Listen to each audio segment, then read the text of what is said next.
Welcome, everyone, and thank you so much for joining us today. I'm Lynn Abramson, the president of the Clean Energy Business Network, and I'm thrilled to welcome you to today's webinar on building a diverse clean energy economy from the ground up. This is the 8th installment of our Powering Forward webinar series, which explores the unique impacts facing clean energy during the COVID-19 epidemic, along with the role that our industry could play in the economic recovery. And as we begin to emerge from the economic crisis and see recovery, we have increasingly shifted our focus towards thinking through how we can make sure that that is a diverse and equitable and inclusive recovery, and making sure that the benefits of the clean energy economy are made available to all Americans. I'm going to first turn it over to our co-host, the Business Council for Sustainable Energy, and my colleague Lisa Jacobson will provide a brief overview of her organization. Hi, Lynn. Good afternoon, and it's really a pleasure to be with all of you today.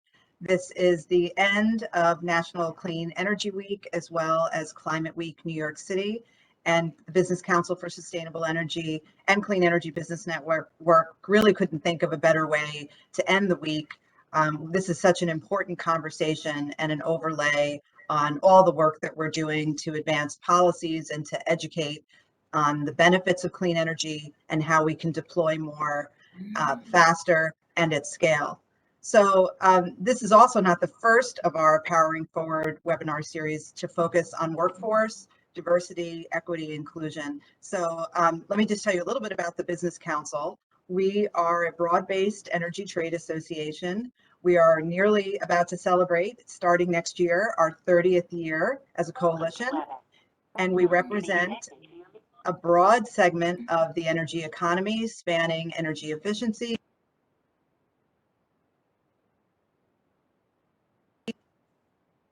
seems like I may have been muted, so I'm not sure when and how that happened. You were just briefly muted. We had some background noise, and I was trying to mute everyone else. Okay. Well, I don't want to be redundant. Did I already share the Business Council story, or how far did I get? I think we left off at you were sharing the 30th anniversary. Right. Okay. Well, a good place. That's worth repeating. Yes, we are about to celebrate our 30th year as a coalition, and our industry sectors represent energy efficiency, natural gas, renewable energy, sustainable transportation, energy storage, new and emerging decarbonization opportunities like hydrogen, carbon capture, storage and utilization. The list goes on. It's a very dynamic time, and it's an opportunity to get into these careers. So with that, you'll see from the next slide just a snapshot of some of our members. We hope that discussions like this will raise awareness of the job opportunities in our sector and really make it a workforce that better reflects the people we serve. So with that, back to you, Lynn. Thank you so much, Lisa. If we can go to the next slide, I'll tell you a little bit about the Clean Energy Business Network. We serve as an independent subsidiary of the BCSE that serves as the small business voice for the clean energy economy. We work to enhance opportunities for small businesses in clean energy sectors through policy engagement, market and technology education, and business development assistance. Our network spans more than 5,500 business leaders across all 50 states and a broad spectrum of technologies. We are thrilled to serve as a power connector for the Department of Energy's American-Made Challenges program, which calls upon the change makers, doers, and visionaries out there to help lead the clean energy revolution, advance American-made innovation, and create opportunities where everyone can thrive. So as part of today's event, we just want to flag an upcoming prize competition, the American-Made Solar Prize, now in its 5th round and offering $4.6 million in cash prizes. This prize competition is designed to energize U.S. solar manufacturing through a series of contests and the development of a powerful support network that leverages national laboratories, energy incubators, and other resources across the country to support entrepreneurs. The Solar Prize Round 5 is structured with 2 tracks. The hardware track offers $3 million in cash prizes over 3 progressive contests to competitors who are developing physical solar innovations that energize U.S. manufacturing. The software track is a software prize that offers 1.6 million in cash prizes over 3 contests to competitors who are accelerating the development, validation, and commercialization of innovative software solutions to increase the competitiveness of the US solar industry. Now, the software track also offers the option to compete for an add-on prize, the Justice, Equity, Diversity, and Inclusion, or JEDI contest, which offers an additional pool of up to $300,000 in supplemental prize funding for technologies that consider and incorporate environmental justice principles, enabling underserved communities to overcome systematic barriers to solar deployment. So the reason I'm mentioning this at the front of this webinar is you're going to be hearing from 4 experts on justice, equity, diversity, and inclusion in the solar industry specifically today. And I'm hoping that this conversation will help spur some ideas for how to solve problems that you have witnessed in your own communities. And we encourage folks to apply. Individuals, students, professors, nonprofits, corporations can all apply. But the deadline is coming soon. It's on October 5th. So if you're interested, you need to move quickly.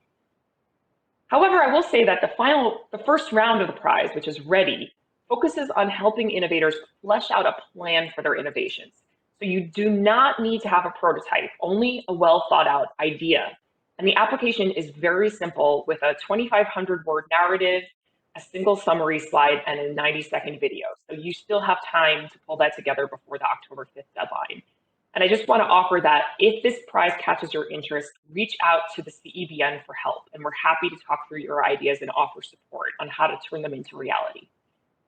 Additionally, coming soon, the DOE will be launching an Inclusive Energy Innovation Prize competition to support organizations enabling a just and equitable transition to a clean energy economy. You can follow this prize on the HeroX platform, and I will drop links in the chat in a few moments for further information on both prizes. We'll also circulate that for you when we send around the recording. So today's conversation, we are thrilled to have 4 experts, as I mentioned, on justice, equity, diversity, and inclusion in the clean energy industry. And we're going to hear about a range of federal, nonprofit, and private sector programs to help support environmental justice in the deployment of clean energy technologies, to improve better access to clean energy, and as well as its economic benefits, and finally, to promote greater diversity and inclusion in the workforce. So our panelists are listed here, but I'm going to introduce them individually as I bring them to the stage. So first up, I am thrilled to welcome Nicole Steele, who serves in the Department of Energy's Solar Energy Technology Office as a Senior Advisor for Equity and Workforce Issues, and who leads the National Community Solar Partnership. She is a nationally recognized leader in clean energy with more than 20 years of experience focusing on frontline communities and workforce development. She previously served as the founding executive director of Grid Alternatives Mid-Atlantic, the policy director at the Alliance to Save Energy, and ran the Energy Efficiency and Conservation Block Grant Program for Loudoun County, Virginia. So Nicole, welcome and thank you for joining us. Thanks, Lynn. Really excited to be part of this conversation today, and really excited to talk about what I'm up to and really how folks on this call can get more engaged. And so first, I think it's really great to be able to see so many friendly faces in this conversation. I think that's part of the reason why these conversations are so fun, is that, you know, like, we continue to iterate and learn from one another and build our networks and continue to get the word out. Because I think one thing that's just so important to this work is ensuring that we're really telling stories, and we're telling them in a way that makes folks realize that it matters to them, and it's not just a bunch of, you know, PhDs in an ivory tower thinking about this, but it's actually on the ground deployment, and really can change lives both through, you know, the health and of your buildings, but also having good careers and creating your own business. And so we really want to be thoughtful about that community wealth building. So again, I really appreciate that introduction. I only got a couple minutes here, but I am incredibly honored and humbled to be part of this sort of clean energy movement at the federal level. So I can sort of frame this conversation around what the new Biden administration's goals are. I'm sure most people on this call are very familiar with them at this point in time, but at the beginning of the administration, the goal of setting 100% clean energy grid by 2035, and then the second goal of total decarbonization by 2050. And then, so we got to work and said, what is solar's role in that? And some of you may have seen our Solar Future study that came out a couple weeks ago, where solar will be 40% of that generation by 2035 and 45% of that generation by 2050. So that's a huge jump from today, obviously, but we are setting the stage, and obviously the industry is already moving in a direction to ensure that we're meeting those goals, but we want to make sure that we are unlocking barriers and really solutionizing the appropriate approaches to that deployment goal. And the thing is what's really important is that there's also the Justice 40 initiative that's layered on top of that goal. And I'm sure folks have already heard about that as well, but to just reiterate, that's ensuring that that deployment that I just talked about, those 100% goals, goes at a minimum 40% to frontline disadvantaged, underserved communities, and that we're being incredibly intentional about the flow of that impact. And so that is a huge part of the work that we are doing, and that there is a whole of government approach to deployment of the Justice 40 goal. And so we're not only looking at the Department of Energy, or even just the usual suspects in the clean energy space, but it is whole of government. And we are currently working through sort of a two-layered approach on how to really ensure that we're being thoughtful about this process. And there are pilot programs across the government that are thinking through stakeholder engagement as well as metric tracking. And all of this is happening real time and really quickly. And so this goes back to wanting to be able to tell the story. And so we're going to tell those stories through numbers, jobs created, deployment numbers, households impacted, bill reduction numbers, wealth building numbers, emissions reduction numbers. So there's so many tracking that we need to be, sort of thoughtful about as part of this. And so, just setting the stage to this conversation, recognizing we're going to dive deeper into this, but I also just want to quickly mention that I'm leading a program called the National Community Solar Partnership, and we really think community solar is going to be a major tool for clean energy access at the distributed generation and equity level. And so we are being incredibly thoughtful about that programming and how to engage stakeholders and how to, sort of provide the right types of solutions to meet those goals. We have a lot of work ahead of us, and I'm really excited to have this conversation. So with that, I'll turn it back to Lynn, and excited to dive in a couple minutes. Excellent. Thank you so much, Nicole. And we're really appreciative of your taking the time to join us today. Next, I would like to introduce Gilbert Campbell, who is founder and CEO of Volt Energy, a national renewable energy firm that finances and develops utility-scale solar and energy storage projects for large corporate clients, municipalities, and other institutions. Gilbert serves on the board of directors at the Solar Energy Industries Association, the Renewable Energy Buyers Alliance, and the American Association of Blacks in Energy. Gilbert is a nationally recognized advocate and advisor on diversity, equity, and inclusion in clean energy, environmental justice, and sustainability. In 2016, the Obama administration presented Gilbert with the White House Champions of Change Award for his leadership in advancing climate change equity. Gilbert was also named to Ebony Magazine's 2014 Power 100 list, which recognizes influential achievements by African Americans annually. Gilbert, welcome and thank you for joining us. Thank you, and happy to be here. Good afternoon, everyone. As you mentioned, I'm Gilbert Campbell. I've co-founded a company called Volt Energy, which is a solar energy development firm focusing primarily on distributed generation, so building solar on rooftops and in parking lots, so those solar canopies. And then I recently, about 8 months ago, founded a company and served as CEO as well called Volt Energy Utility, which focuses on developing utility scale solar for corporate clients, HBCUs, municipalities, et cetera.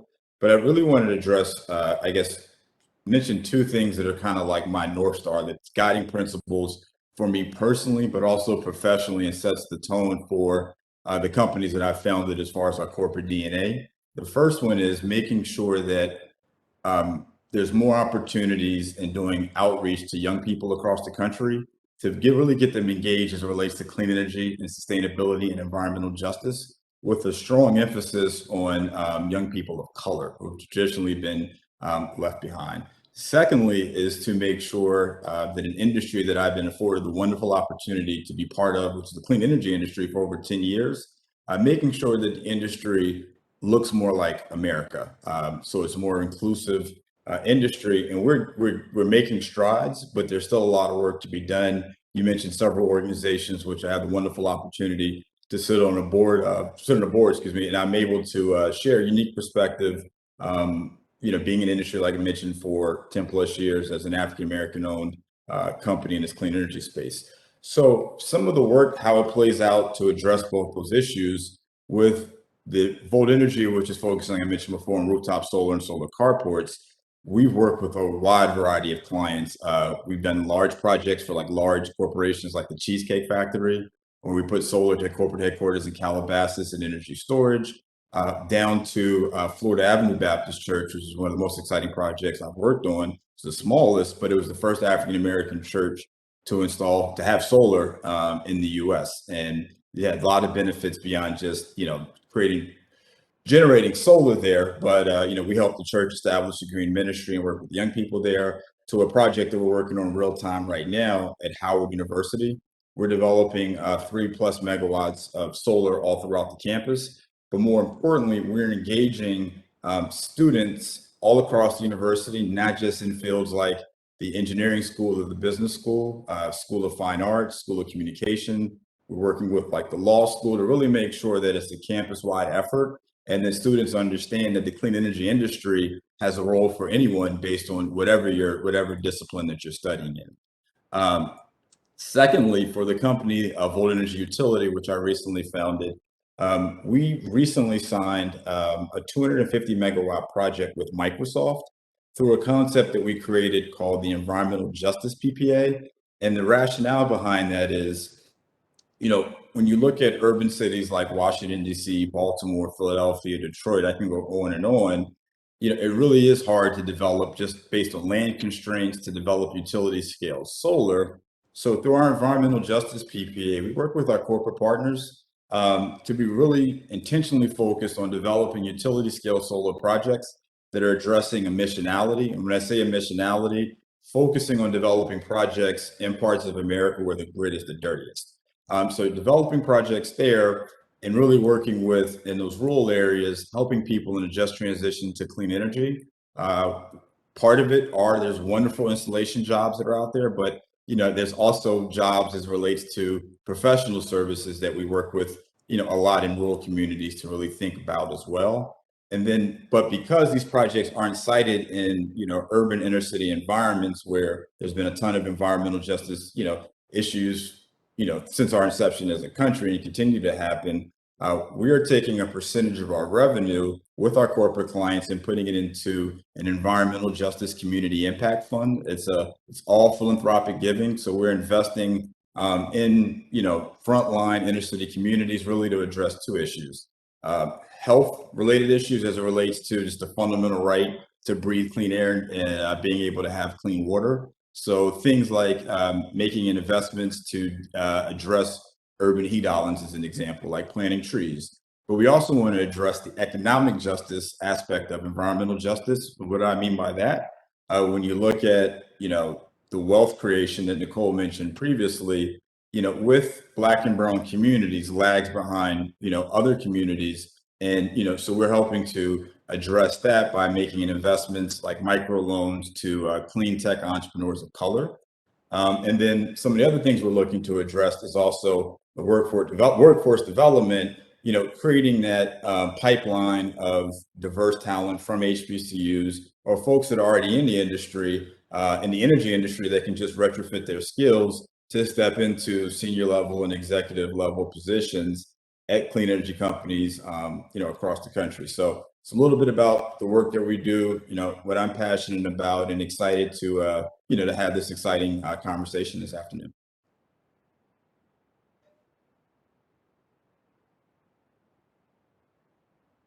Wonderful. Thank you so much, Gilbert. I really appreciate you sharing those perspectives and the interesting work with the environmental justice PPA. This is a really novel type of mechanism, and I think that a lot of folks on the call will be interested to connect with you and learn more about that. Now I'd like to turn it over to Andy Wyatt, who is Policy Director and Counsel for Grid Alternatives, the nation's largest nonprofit solar installer, where she works to ensure ensure that equity is a driving principle in the transition to a clean energy economy.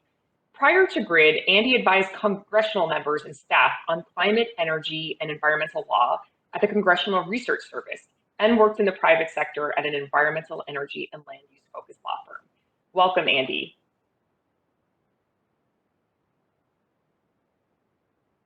Camera's just starting up, but thank you so much for the introduction. I really appreciate the invitation to be here and speak to all you folks. Again, Andy Wyatt, she, her, and I'm Policy Director and Counsel based here in Washington, D.C. with Grid Alternatives, which is a national nonprofit. We have affiliate offices serving California, Colorado, here in the Mid-Atlantic, and a national tribal program. And so our mission is to build community-powered solutions to really advance economic and environmental justice through renewable energy. And we do this in a number of different ways. We're out there installing solar systems for people who might otherwise not be connected with the clean energy economy. We are also doing job training in a wide range of communities at all different levels. We manage different programs around the country that are equity focused at bringing solar and other clean energy benefits to lower income people and people in disadvantaged communities. And then we also have we do policy advocacy based on our experience on the ground and on the rooftop and in the classroom, really broadening who the clean energy transition is for. And so it's really great to be here with our partners in the business community who hire our trainees and are growing this great clean energy sector that really a lot of environmental and energy justice is going to depend on. We really are committed to making sure that the next generation of the energy system doesn't replicate or reinforce the social injustices of the current system. And there's just wonderful opportunities to do just that. And I'll stop there and look forward to discussion.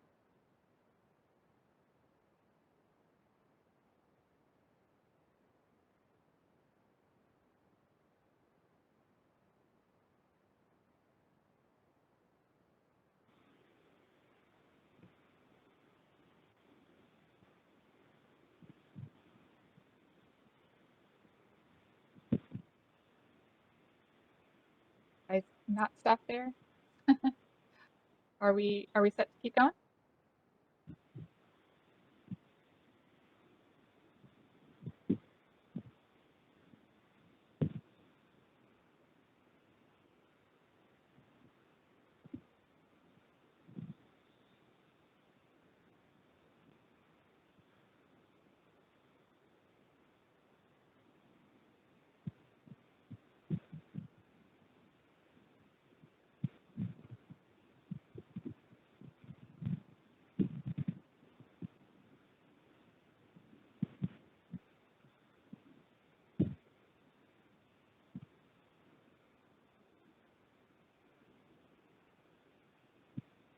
just realized nobody heard anything I just said. Apologies for that. Technical difficulties again. Now I'm thrilled to welcome Evelyn Butler, who is Vice President of Technical Services at the Solar Energy Industry Association, technical advocacy and regulatory guidance on issues that facilitate solar. Evelyn also manages SEIA's workforce development initiatives to ensure an adequate supply of skilled workers and help advance SEIA's diversity, equity, inclusion, and justice goals. Evelyn previously spent over 25 years at Underwriters Laboratories, with half of that time spent building UL's solar business portfolio. Welcome, Evelyn. Thanks, Lynn. And I just want to do a quick audio check. I'm hoping my audio is still working. Great. Okay. Okay. Unlike fantastic. myself, I can hear you. Yeah, no worries. No worries. Thanks again. And very much appreciate the opportunity to participate. I almost was thinking I could just say, that ditto to what Gilbert said. Obviously, Gilbert being part of our board, he's a huge influence in the work that we do, and a lot of the passion and activities that he's leading and has devised have really inspired a lot of the actions and activities that we're undertaking from an industry association point of view.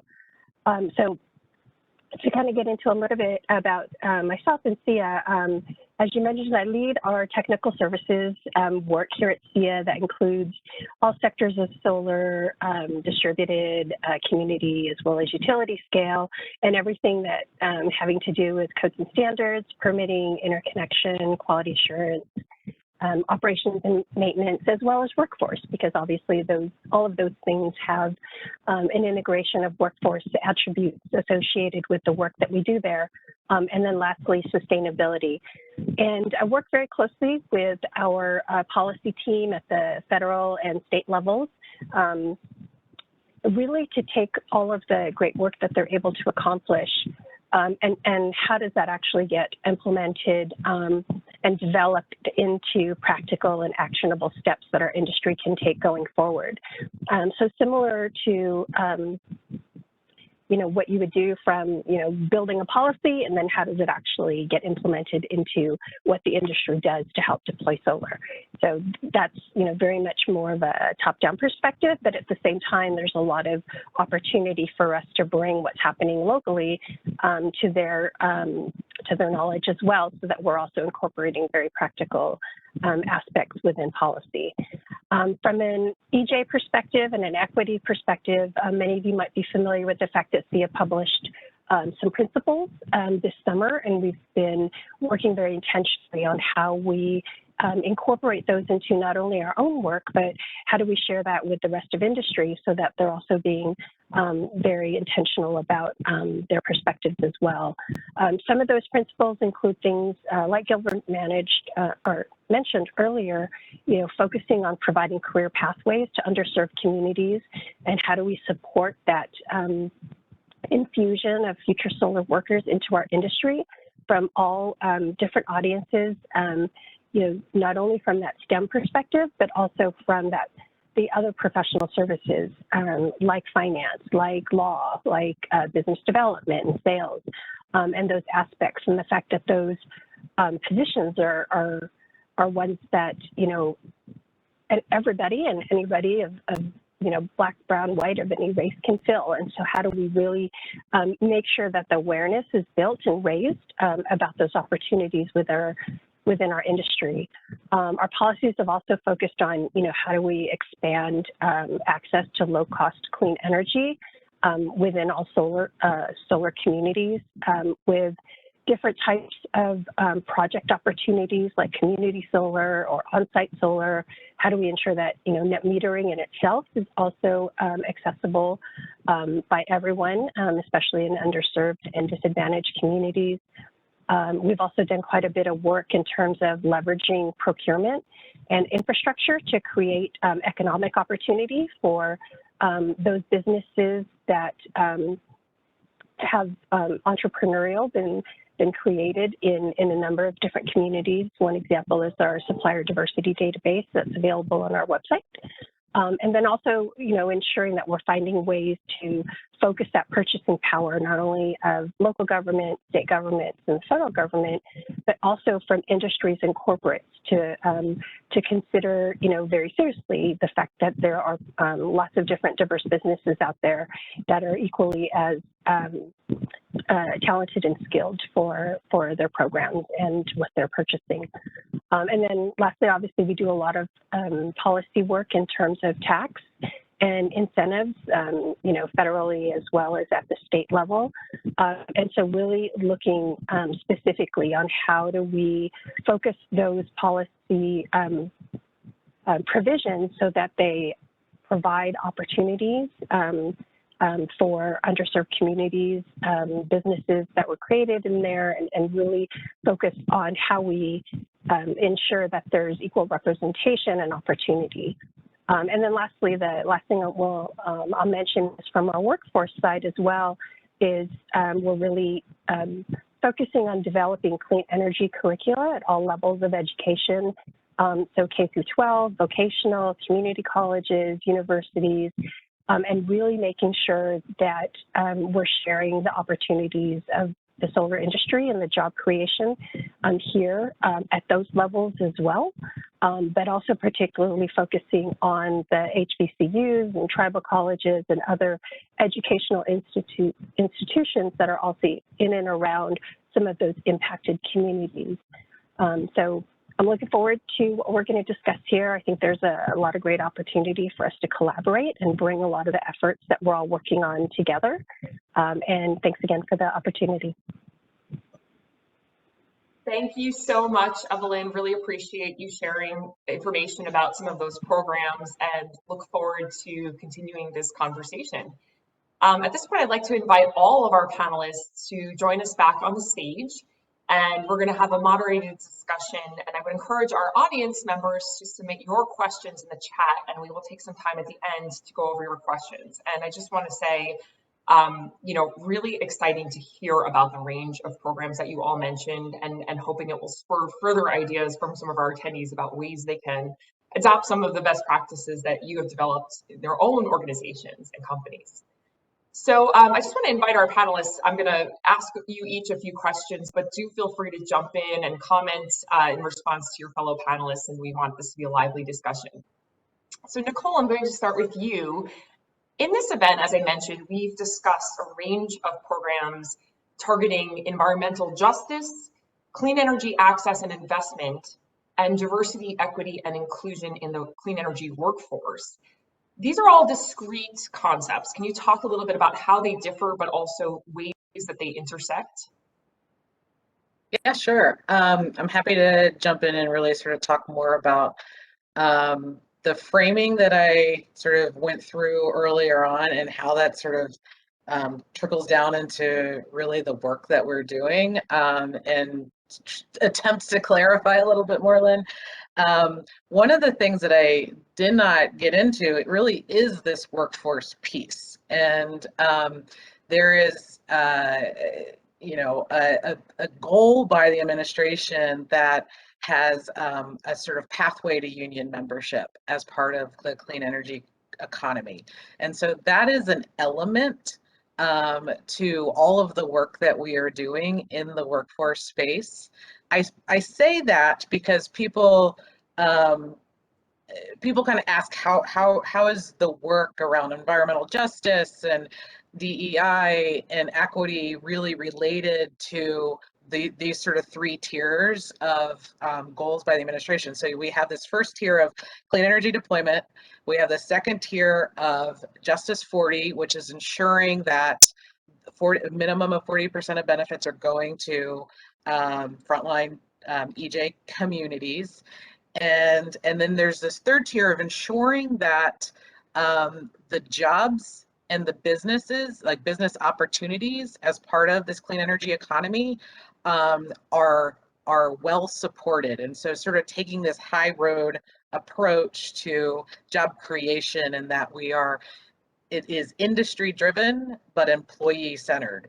And so with all of those layers, there is also equity infused in everything we do. And so, everything from the pilot program that I talked about earlier, that is out of the of OMB, that is trying to implement Justice 40. And so I don't know if I actually made that connection earlier, but I'm already lost in the government speak of, you know, the acronyms and the soup of it all. So the Justice 40 program is currently being piloted through this OMB whole of government approach.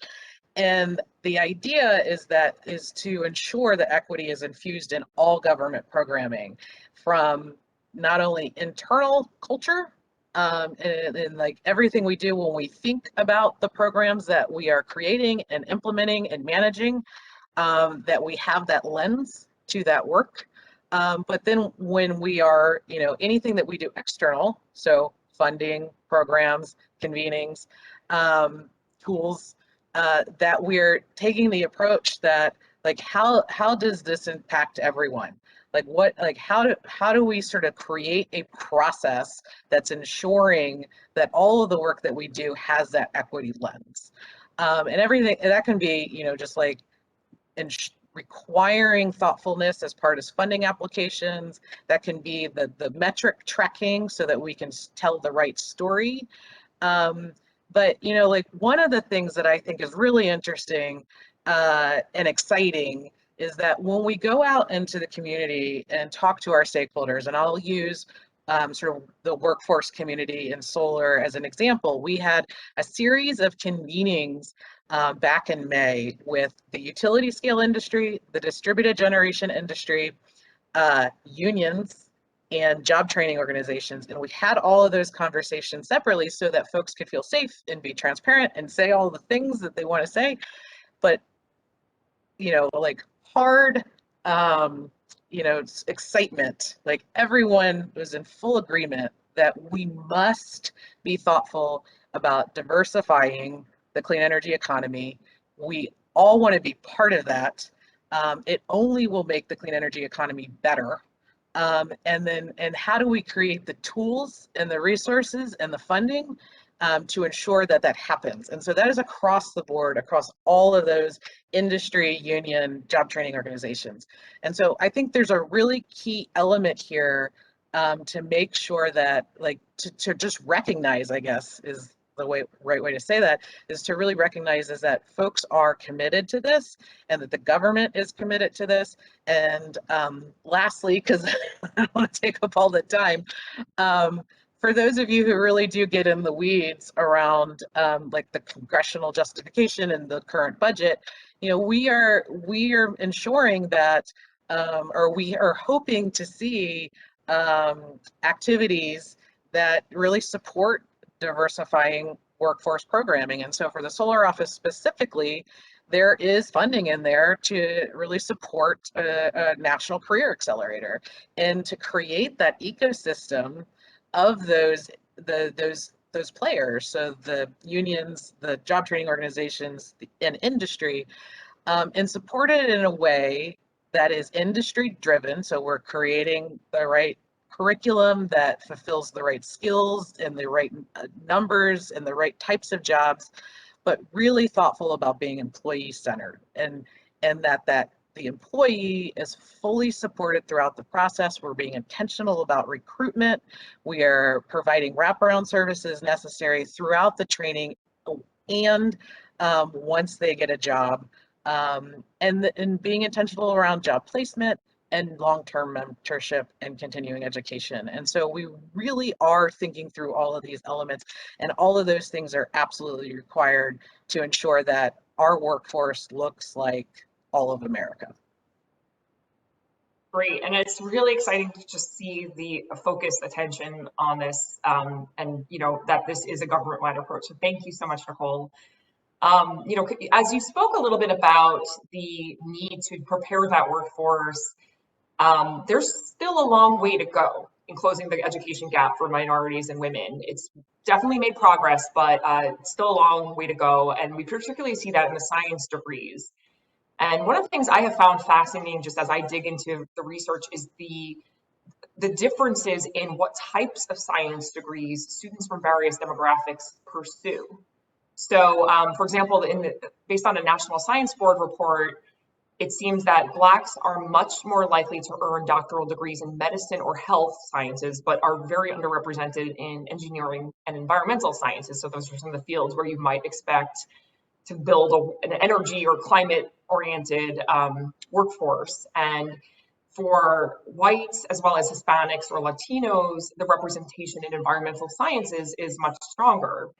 And for Asians, engineering is among the top fields. So when we think about all these different demographic trends and sort of the cultural and societal as economic drivers behind them, I think it's just interesting to think through very intentionally, how do we work with each of these communities. So I want to turn to Gilbert next because of your work with the HBCUs and other colleges. What do you think is driving some of those differences in how particular demographic communities are thinking about potential careers? And how can we attract and retain a more representative range of students into the various scientific fields, as well as you mentioned, other professional fields we need to prepare the climate workforce?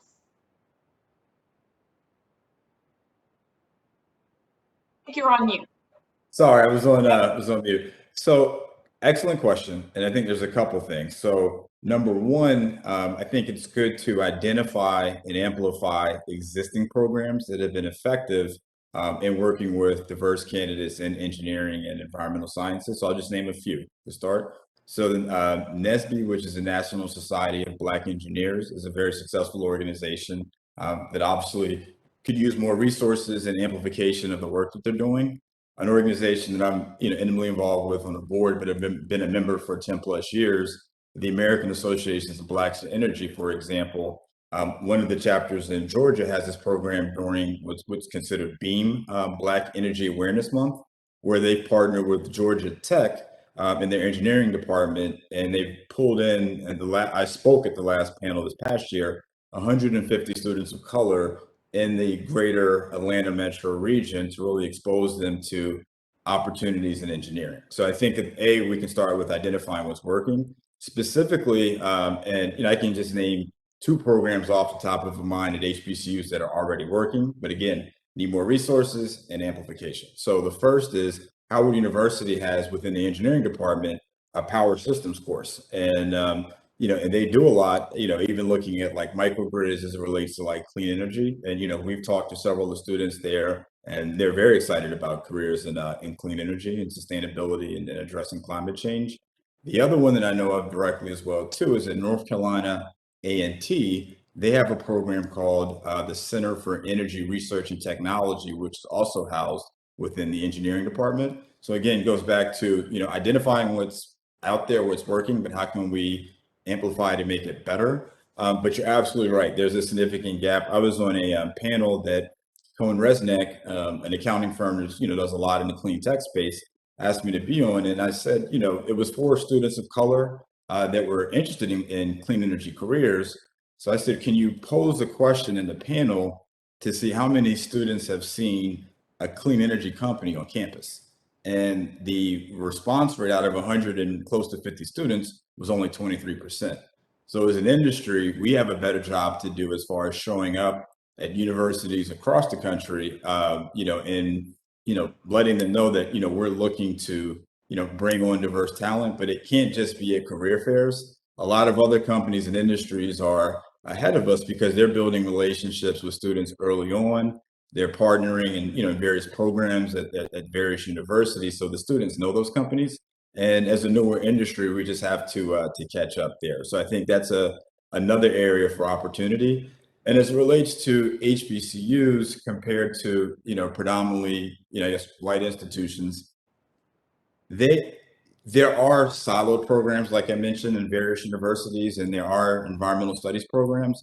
But it's more, I think what's needed is more of a holistic approach to weaving in, clean energy, sustainability, and climate change concepts. So for example, there's opportunities to work with business schools about project finance as it relates to solar and wind development. There's opportunities to work with, various schools within the colleges to take on roles like marketing. Think about traditional clean energy company. I'll use ours as an example. we need marketing. We have a strong marketing team, social media, business development, asset management. So a lot of those things are skills that you can do and be trained up in multiple different, it just doesn't have to be from the business school or engineering, but HBCUs need, I think, more assistance in just integrating it within their entire curriculum in the various schools. So we're working with some HBCUs and have some exciting announcements that will come out in the months to come as far as really being able to address the lack of jobs, as I mentioned, in like the professional services that are high paying, both in the clean energy and sustainability space. And we're also working with a lot of our corporate partners who have similar needs. They have renewable energy procurement teams, sustainability teams, and they're struggling to find diverse talent. So we just have to, as an industry, be more thoughtful and creative as far as addressing those issues and solving them. Great, thank you. And I dropped some information in the chat with the names of the specific societies and HBCU programs you mentioned, because I think one of the important things we need to do, and we hope to help play a role in that, is just promoting awareness to industry about where they can plug into existing efforts. So I appreciate those references. And I want to turn to Andy. So Gilbert has touched now upon some of the professional services types of careers. You also touched upon some of Grid Alternatives work in that area, but a lot of Grid Alternatives work does center on the solar installers and the construction workers building projects. So it's sort of the from the ground up portion of the clean energy economy. So can you talk about what is different and what is similar about the approaches that employers need to recruit and support diverse talent into clean energy careers along the labor and the professional routes? Sure, thanks for the question. We have focused a lot of our training efforts on the hands-on training tied in with our residential and commercial installation projects.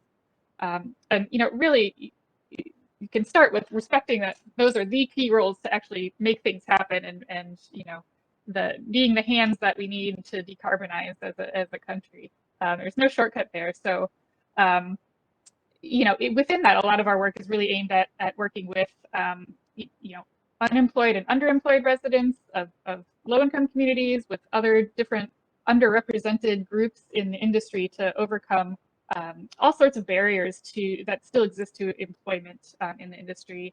And in a lot of ways, one of the barriers is just kind of planting the seed, the idea, sort of pre-recruitment to the idea of joining the clean energy industry. A lot of people just don't yet see the clean energy economy as for them, and it's kind of getting to a lot of what Gilbert said. Getting a wider array of local talent into these roles takes developing trust, working with a lot of community partners, and being seen out there in the community. Also, potentially working deliberately to overcome some of the perceptions about the culture of construction and who those sorts of roles are for. Second, you kind of have to factor in the process of getting into the industry once you've decided to do so. We strongly advocate for paid training. A lot of folks can't just stop and take weeks of training when they're living paycheck to paycheck. Also, of course, presenting an appealing case for solar as a career path. Everything Nicole said about solar jobs having to actually provide family-sustaining wages and benefits. Third, just to keep things moving, recruitment for actual positions. Again, you got to show up where the job seekers are, do the research about different avenues that might not be traditional. And then fourth, something that is really important and that we've heard in feedback from our trainees, retention, both in training and then once people are starting on their careers. And from our training perspective, we're most successful at bringing in, all sorts of talent from all corners of the communities when we can provide a whole suite of wraparound services. And that's sort of a policy question of, what's getting funded. Also, a big part of supporting all that talent is keeping folks there and engaged. I don't think I'm stealing too much of Evelyn's thunder when I say that the sorts of best practices on justice, equity, inclusion, and diversity that CEO has been compiling are a really important piece of that equation, because every company in the clean energy space needs to take on being part of that solution, and that'll really help operationalize a lot of those practices, fostering a welcoming and environment without some of the, potentially unconscious elements of jobs that make people feel like they're not quite welcome or they aren't being listened to and taken seriously as an equal. So construction can really, adopt more inclusive practices from different sides of the industry, maybe more than it has, things like mentorship, family-friendly accommodations, just starting with just thoughtfully recognizing that solar construction has not gotten to that point yet of being welcoming to everyone, and then being very deliberate about problem solving on those barriers. Great, thank you. And to Evelyn, I wanted to ask, as you mentioned some of SEIA's policy priorities and how they relate to your justice, equity, diversity, and inclusion goals. As Congress crafts the infrastructure bill and the budget reconciliation package, there are a lot of clean energy measures in the mix. And I wanted to know, what are some of the top policy priorities you're watching in the energy space or otherwise?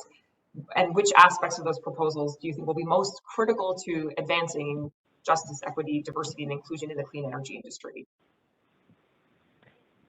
That's a great, fantastic question. And obviously, anywhere solar appears in any of the language, we're clued in and we're curious, and we're working with the Congress people in order to understand their aims there, and as well as the other stakeholder groups that are providing input to that. So it's not too crazy to say that all of it is of keen interest to us, particularly that which affects and helps motivate building the solar infrastructure from an energy generation perspective that the administration is very aggressive about. So obviously, we want to know how, what the environment's going to look like, right, in order to motivate our companies to take advantage of a lot of the different programs and opportunities that are being presented in that bill.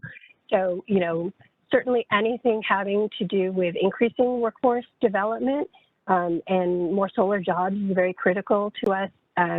We've been working very closely with some of the sponsoring Congress people with respect to the apprenticeships that are being proposed and suggested, obviously the tax incentives and tax policy, how that also incorporates environmental justice and equity provisions.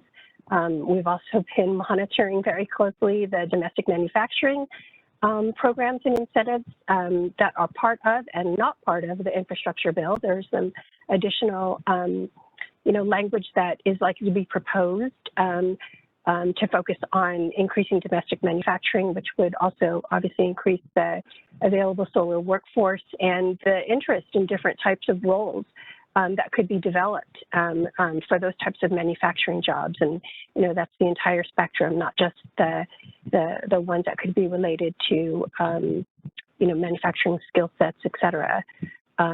We think there is a good, healthy focus on environmental justice and DEIJ facets in a lot of the infrastructure bill and requirements.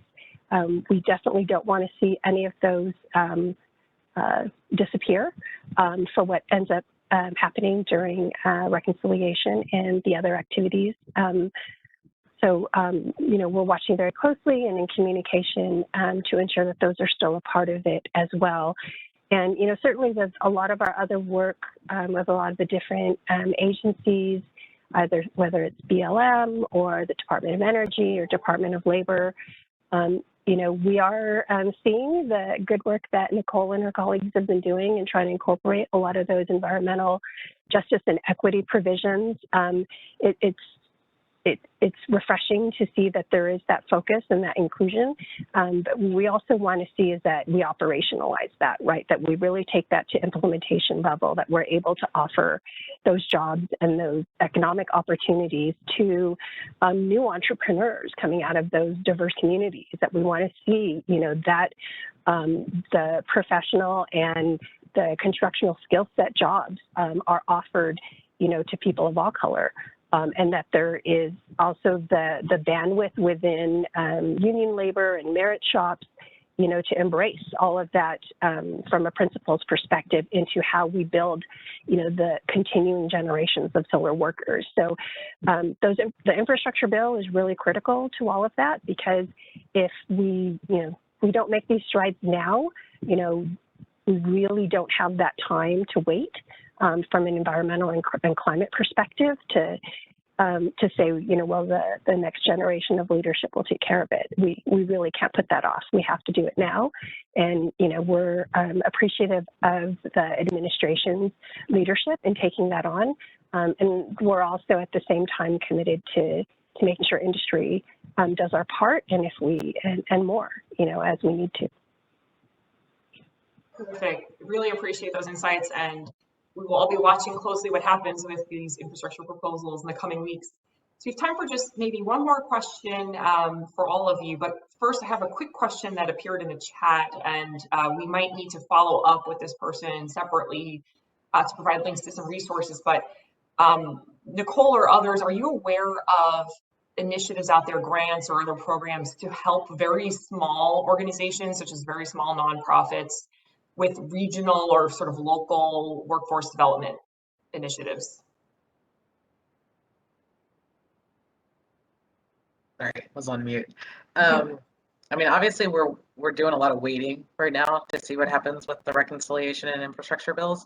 So we'll have a better sense of, you know, what will be available once those pieces of legislation pass. Yeah, and it, particularly out of the solar office. And so the one thing that I will say is, you know, not workforce specific, but community solar specific. We did just launch a rolling technical assistance program that is available to any National Community Solar Partnership member. And what that does is connects those members to the appropriate technical expert, or just expert, I should say, to really help people sort of think through what they're trying to do, workforce being one of them. And so if the workforce question is associated with community solar, do check out the National Community Solar Partnership, become a member, and there is resources there today that can help in the capacity and technical expert space along those lines. And then we'll just have to wait and see around funding.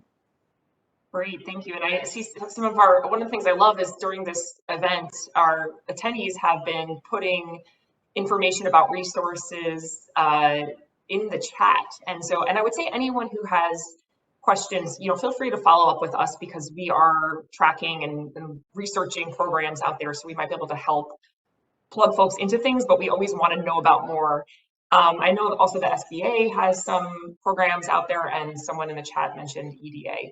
So we are unfortunately at time. I think we've only scratched the surface of so many things that we you know, could discuss in this conversation, and I hope that we will be having many more webinars. I think that, you know, this is something that we're going to continue to explore through our Powering Forward series and dig into each of these topics more deeply. So I want to just first thank our tremendous presenters for the work that you are doing, and also for joining us today. I want to thank all of our attendees for being part of this conversation, and we want to continue this conversation, as I mentioned. I've put links here to the contact information for myself and Lisa, and we would be happy to help you get in touch with any of our panelists or their organizations as well.